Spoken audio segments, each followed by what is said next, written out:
Bueno, ya está con nosotros Roberto Tafani, como cada martes, para hablar de la realidad económica, lo que se viene. ¿Qué tal, Roberto?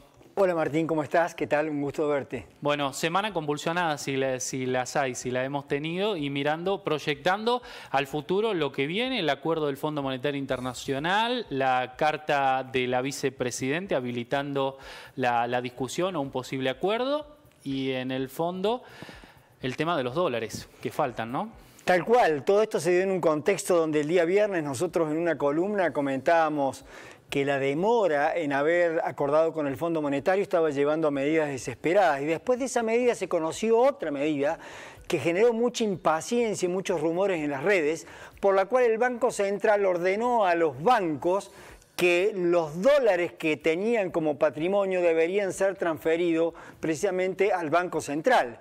Las personas empezaron a pensar de que esto podría ser el inicio de un plan Bonex, pero debe quedar claro y debemos llevar tranquilidad a la gente de que en realidad no se trata de los depósitos de los particulares, sino de los dólares que forman parte del patrimonio de los bancos.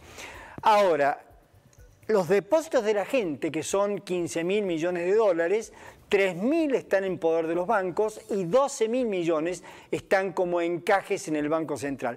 Repito, esos dólares están y no debe confundirse la medida esta, que es una medida que muestra que en realidad la crisis es superlativa, que hay una falta total de dólares, y entonces ahí es donde se entiende un poco más la carta de Cristina Fernández de Kirchner. Carta que viene montada sobre el sobreseimiento inexplicable e inentendible de dos jueces argentinos que a nosotros impiden valorar el mérito de las pruebas de las causas que tiene Cristina de Kirchner. Hemos esperado mucho tiempo y de repente, con una resolución, se da ese sobreseimiento y los argentinos no vamos a poder merituar qué es lo que hay en ese expediente. Esperemos que la alzada revoque esta decisión y podamos tener, como nos merecemos en la sociedad argentina, acceso al juicio oral y público. Ahora, ¿qué dijo la vicepresidenta? Primero, el problema es de Macri, que tomó la deuda. Segundo, el que manda acá es el presidente. O sea que ella invoca una inexistente neutralidad, como si no fuera la persona sustituta del presidente en ausencia del presidente, y como si no fuera la presidenta del Senado, como si no fuera una parte crucial, integral del núcleo más poderoso del gobierno, es decir, los dos cargos superiores del Poder Ejecutivo. Así que este relato resulta una suerte de delirio. Ahora, lo que los mercados interpretaron positivamente de esto fue que da la señal para que el presidente pueda de una vez y por todas tratar de hacer el acuerdo con el Fondo Monetario Internacional. Y no queda mucho tiempo, porque entre diciembre, enero, febrero y marzo hay que pagar 8.600 millones de dólares. Si no se acordara con el fondo, parte de esa deuda no se puede pagar con los derechos especiales de giro. Y por otra parte hay que decir que en esta crisis, ¿quién lo va a sacar al gobierno una vez más del apuro? El campo. El campo, porque la cosecha de trigo, que van a ser 13,5 millones de toneladas, y la de cebada, que van a ser 3,5 millones de toneladas, van a aportar más de 2.600 millones de dólares, lo cual va a poner un puente hacia el periodo del segundo trimestre del año que viene, que es cuando empieza la nueva liquidación de la cosecha.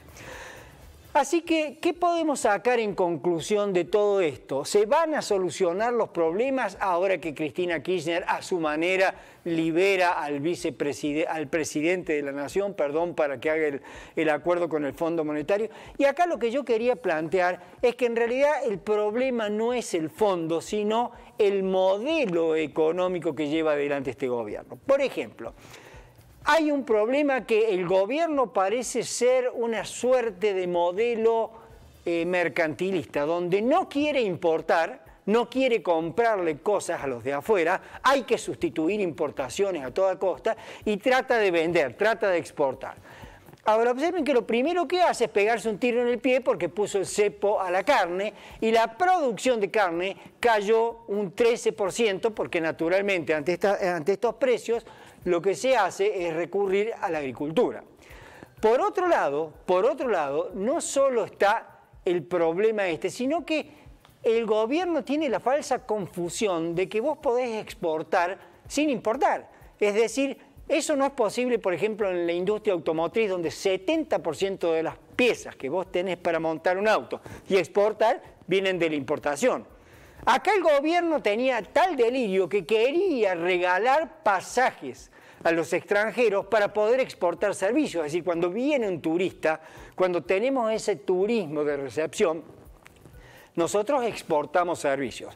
Pero vea aquí que los aviones no van a venir para traer los turistas a los cuales nosotros les vendemos y exportamos los servicios, si después los aviones no salen con turistas argentinos para afuera. Es decir, si no importamos los servicios, que de eso se trata cuando hay turismo. Otra cosa que muestra cómo el modelo impide el movimiento es esta cuestión del déficit fiscal financiado permanentemente con dinero, porque ahora lo que se espera es que las devaluaciones vayan a ser cada vez mayores.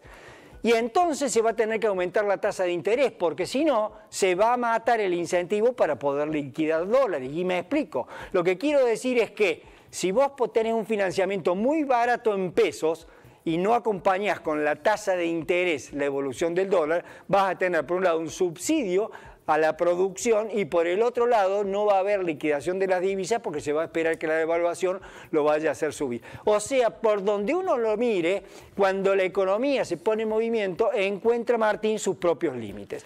Así que la única forma que hay acá es la siguiente: tenemos que trabajar, ser competitivos y darnos cuenta que hay que estar en el mundo, y eso significa comprar y vender. Ahora quiero dar un solo dato para terminar de cómo está el mundo. Entre 2010 y el 2020, en 10 años, la cantidad de robots industriales que se han puesto en el mundo pasó de 1.06 a 3.02. Y cuando uno lo mira por lustros cada 5 años, uno ve que en los primeros 5 años ese aumento de la robotización fue del 53%, pero después casi que se duplicó a 85%. Tomado entre puntas, 2020 sobre 2010, el incremento, Martín, de los robots ha sido de 184%. Esto es lo que explica que la recuperación no trae aparejado tampoco el crecimiento del empleo. Latinoamérica ha perdido 11% del empleo comparado con el nivel prepandemia, y 1 de cada 4 puestos de trabajo no se recupera.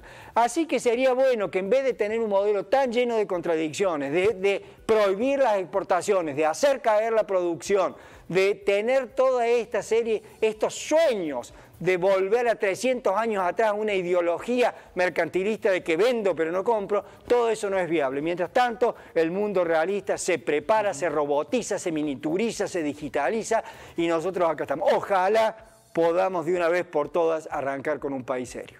Bueno, Roberto, gracias como siempre por tu opinión y el análisis acerca de nuestra realidad.